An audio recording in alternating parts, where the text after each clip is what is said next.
What is going on, guys? Welcome back to the channel. Welcome back to another episode. As you can tell by the title, we're obviously not fishing today. This is a video I did last year with my brother-in-law, my sister, and Meg. This video did really good. I think it's up to like 15, 16,000 views, somewhere around there. It's actually the day before Thanksgiving, so I'm gonna be putting this out on Friday, and I'm getting a call. It's my sister. Hello? Yeah. I'm picking up Pete now. We'll almost be there. Okay. All right, is Jake a little hangry? All right, bye.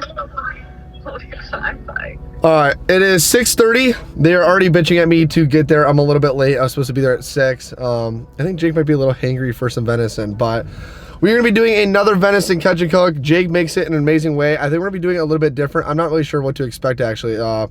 Honestly, Jake kind of controls this video. He's a great cook, put something good together, and the last video did really good. So maybe you guys might like this recipe, want to try it, and I'll also leave all the directions below in the description, and I'll answer any questions to your guys' comments. So one quick last thing, if you guys are not subscribed to the channel, guys, please subscribe right down here. It literally means the world to me. Every time you guys subscribe, like the video, it just keeps me pushing out content more and more.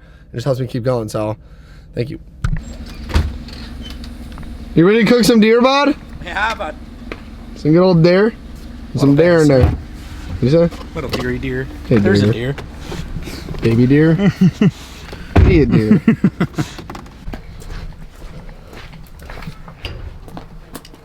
Got the hound?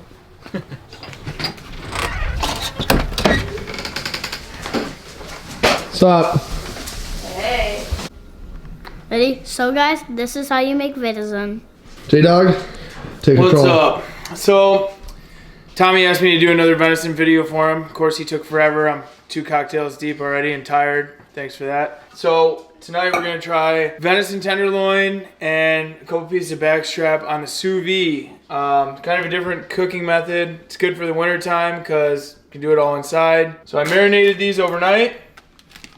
Before we put them in the sous vide, we'll have to dry them off with a paper towel because you have to vacuum seal them in order to sous vide. To explain the sous vide, you're kind of cooking in a water bath. It's a different method, but it's really good because it's great for temperature control.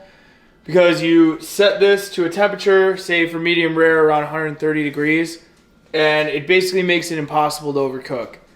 So you do that, cook it in the sous vide for about an hour and a half, and then we'll transfer it to the cast iron, minute on each side, and we'll see how they turn out. How you feel? You hungry? Oh yeah. Hey, Bush. Hey, Bush. What do you want? God, I hate this shit again. Always got to slap on some of that hardcore carnivore. All right, what are we doing? So we're vacuum sealing now. The reason you want to dry off the meat real good with a paper towel before you vacuum seal is obviously when it vacuums, it will suck all the juice out of there with it. And if you don't do that, you're gonna have a big mess on your hands.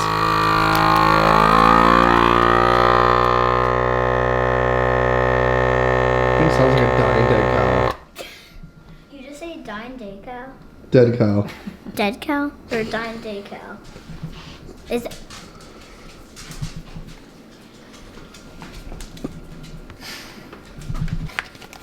One done. And then we're literally just gonna drop that into the water like that?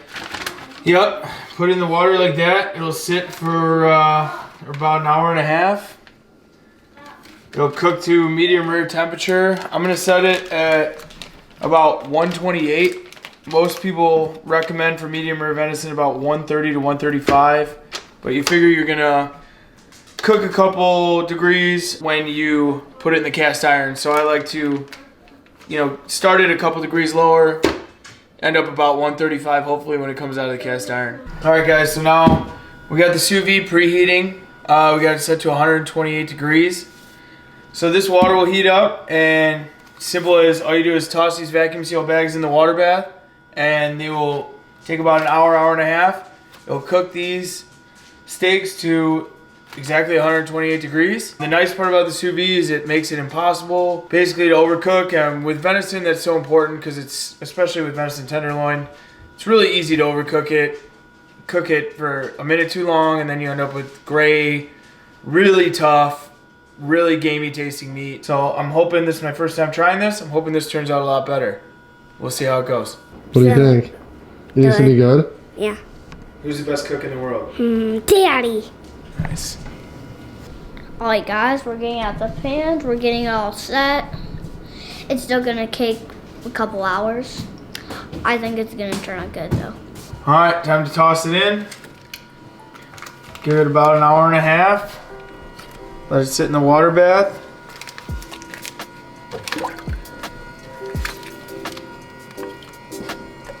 Give it a quick sear and then it'll be time to eat. Alright, we'll come back to you. Got an hour and a half.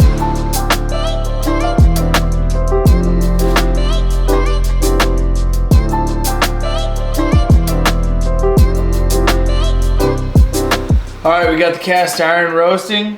We're gonna pull them out of the water bath now.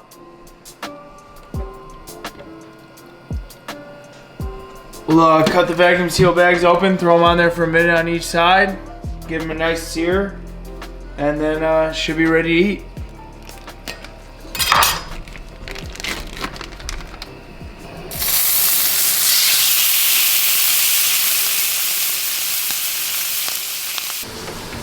What's going on, P?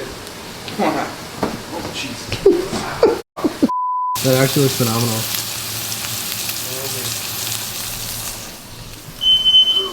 No way. As much as I'd love to say something in this video, I honestly have no idea what I'm talking about. Like I said, this is Jake's show. All I know is we got some venison going.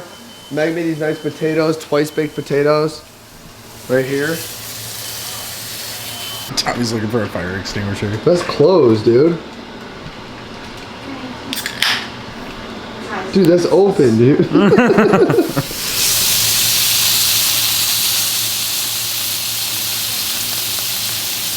But as I was saying, everything's almost done. Jake's gonna be finishing up the actual deer, and then we got the potatoes. Pistol's here, Meg's on her way, and then we're gonna start eating, and yeah.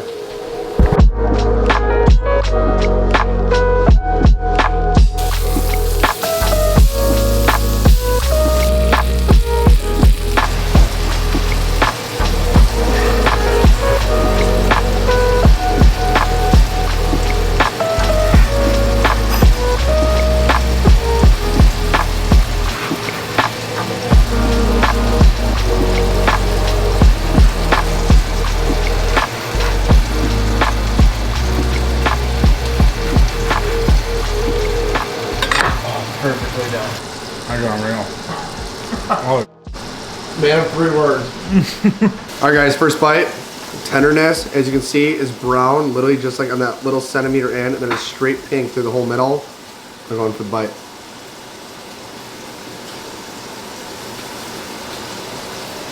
Oh, I'm gonna finish. I think the marinade that Jake does on it, we'll go over it at the end, like what he does. But that's like what brings out that really good flavor. I think it's amazing.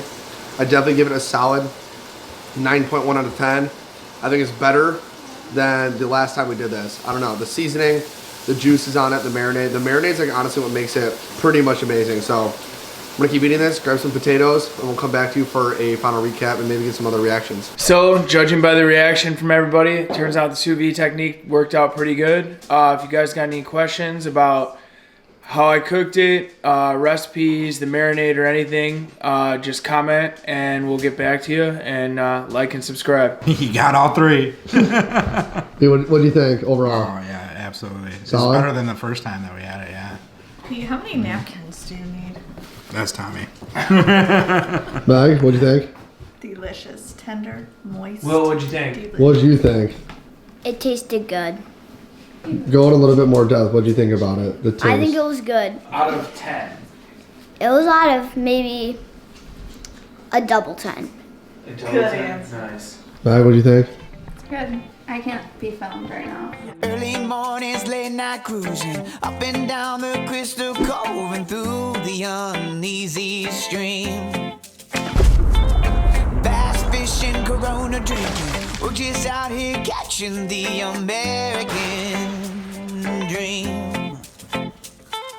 Lay back, relax, McGrath fishing is all you need.